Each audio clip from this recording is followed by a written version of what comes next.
Nada como começar um dia sendo autoritário.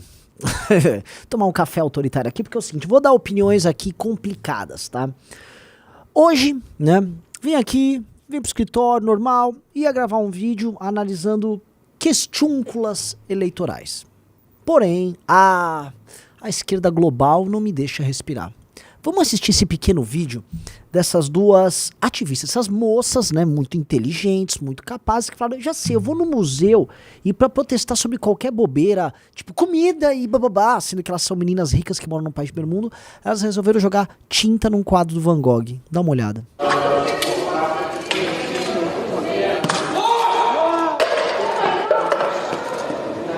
What is worth more, art or life? Is it worth more than food? Worth more than justice? Are you more concerned about the protection of a painting or the protection of our planet and people? Uau!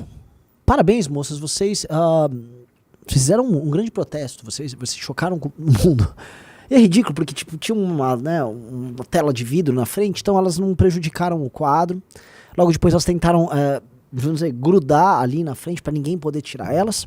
E a parte que eu acho mais engraçada é, diante de duas completas idiotas tentando destruir em vão uma obra de arte que, porra, mais do que tudo pertence à humanidade, uma parada fabulosa.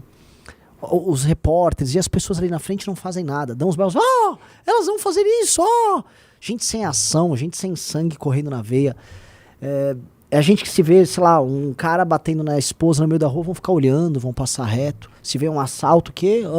São essas pessoas anestesiadas que moram no primeiro mundo e que estão completamente, vamos dizer assim, dessensibilizadas pelo que a gente chama de cultura woke. E nós precisamos falar desses progressistas. Esse não é o primeiro protesto babaca que acontece nos últimos dias, né? Tratando da questão de preços, alimento, etc. Nesses últimos dias rolou esse protesto vegano num supermercado em que eles derrubaram garrafas de leite e caixas de leite no meio do chão, no meio do mercado, porque eles estavam protestando, né? E você fala, pô, né? Eles estão preocupados também com comida e tal, mas vamos jogar leite no chão, afinal de contas... Desperdício faz parte também, né? E, cara, você fica... Puta que pariu, cara. O mundo é tomado por idiotas. O mundo é tomado por idiotas. Eu tenho nada contra causas ecológicas. Eu não tenho nada contra quem defenda um estilo de vida alternativo. Eu tenho contra pessoas que são bobas. Pessoas que são idiotas. E pessoas que são instrumentos de outro tipo de causa que não tem nada a ver com elas, né? E o que acontece é que, enfim, financiados por bancos, fundos de investimento, pelo George Soros. Aliás, recentemente o próprio John Willis admitiu que ele é financiado pelo George Soros, né? Pra ninguém falar, isso é teoria conspiratória. Não, ele admitiu que ele é financiado pelo George Soros, tá? Essas figuras bizarras e grotescas que transformam o mundo numa piada de mau gosto, elas vão prosperando, e elas vão crescendo, e elas vão andando. E isso tem consequências, né? A agenda de transformar crianças em figuras confusas que não sabem o próprio sexo tá rodando aos montes. Nunca prosperou tanto nos Estados Unidos e no Canadá clínicas para mudar sexo de criança. Essas clínicas estão bombando. Nunca rolou tanto disso. E as pessoas acham normal. É a liberdade. É a liberdade de escolha. Isso é doentio. É uma sociedade que perdeu completamente qualquer, né, contato com o que é real. Agenda de conflito racial em sociedades que você tem populações de etnias diferentes convivendo juntas, tudo isso está consumindo o que a gente chama de Ocidente e está transformando o que a gente chama de Ocidente num grande circo. E eu não tenho muito a agregar nisso, além de falar, para mim, o que é o básico.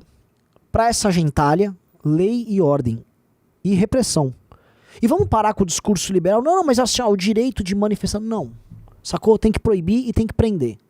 Pra mim, qualquer um que faça apologia a um discurso que leve à mudança de sexo de criança tem que ser preso. E esse tipo de lei tem que passar aqui.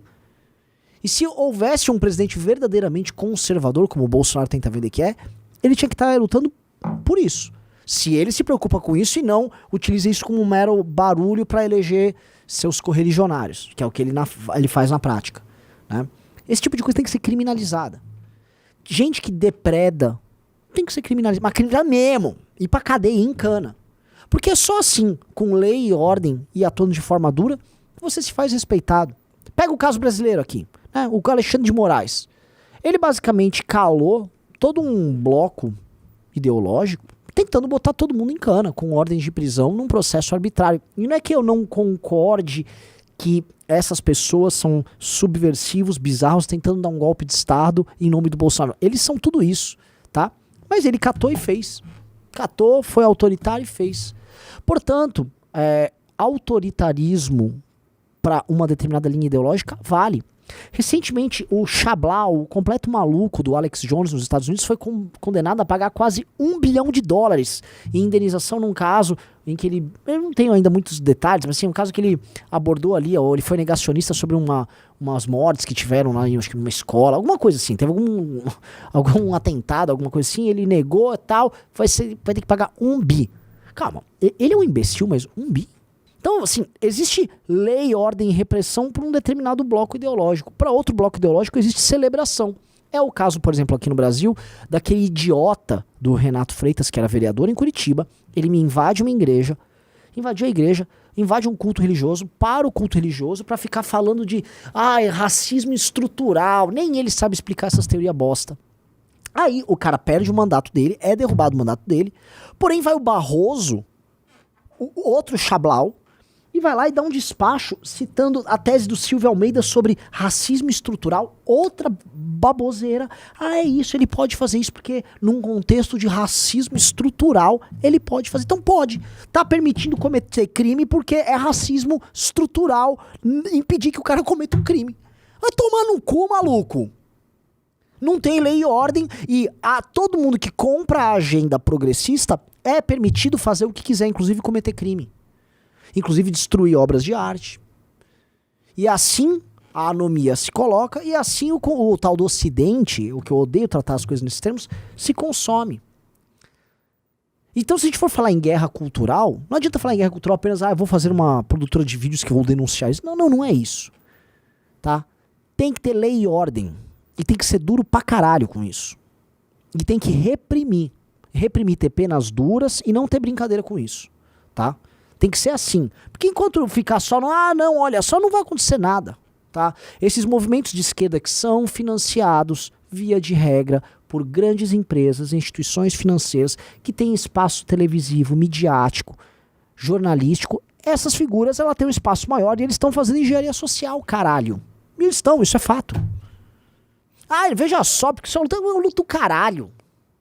Isso é uma piada, uma bizarrice e uma brincadeira com a vida das pessoas. E aí, casos como esse que acontecem aí, da pessoa tentar destruir um quadro do Van Gogh em nome de qualquer coisa, viram essa piada global que a gente tá vendo, tá? O mundo está doente. E enquanto o mundo está doente, ameaças materiais a ele, como é o caso, por exemplo, desse enfrentamento da Ucrânia, a ascensão da China como uma potência, não digo totalitária, mas uma potência autoritária, que vai estender os tentáculos dela pro mundo inteiro, inclusive o Brasil, vai se colocando. E a gente, completamente bobo, discutindo sexualidade, logo mais estamos vivendo numa distopia tecnológica chinesa também, tá? E esse não é um papo de um cara a lá Alex Jones ou a lá Alan dos Santos. É o papo de alguém que tá vendo isso acontecer no mundo real e que já alerta para todos vocês. Isso fará parte da tua vida, do teu universo, com muita intensidade num provável governo Lula, que pode vir aí, tá? Pro Lula vai ser o seguinte: põe essa galera identitária pra trabalhar, transforma o Brasil num pé de guerra,